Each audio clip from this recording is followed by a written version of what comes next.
In a quiet village surrounded by tall trees and red earth roads, the sun rose gently over small mud houses and dusty paths. Life here was simple, but for one young girl, every day was a struggle. Her name was Amara. She lived in a small hut at the edge of the village with her sick mother. Each day, Amara worked hard to care for her, hoping tomorrow would bring better fortune. Before the village even woke, Amara would walk the long dusty path to the river. With a clay pot on her head, she carried not just water, but the heavy responsibility of keeping her small family alive. One evening, as the sun dipped behind the trees, Amara chose a shortcut through the deep forest. The air was quiet, and the tall trees whispered secrets only the wind could understand. As she walked along the lonely path, something unusual caught her eye. On a flat stone sat a small wooden box, old and mysterious, as if it had been waiting there for years.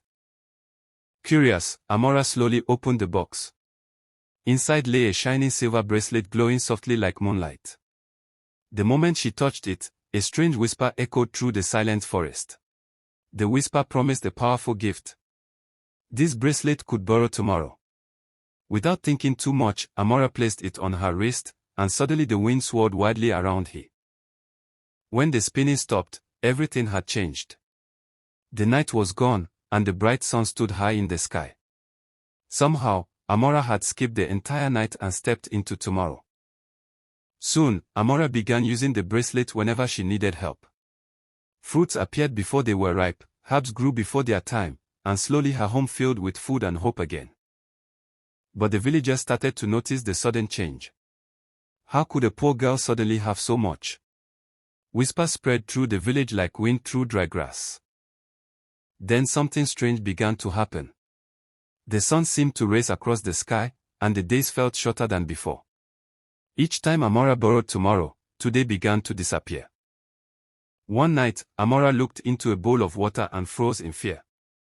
Staring back at her was not the young girl she knew, but an older version of herself. Terrified of losing her future, Amara ran back into the forest where she first found the mysterious box. Tears filled her eyes as she begged the spirits to take the bracelet back. With trembling hands, Amara placed the glowing bracelet back inside the wooden box. The magical light slowly faded, and the forest became peaceful once again. From that day forward, Amara stopped chasing tomorrow. She worked patiently each day, planting crops, caring for her mother, and trusting that time would reward her effort. And the villagers would later remember her story. Because tomorrow is not something to steal or borrow. Tomorrow is something we earn by living today well. Let know your moral in the comment section. Don't forget to share, like and subscribe to our page. Thanks for watching.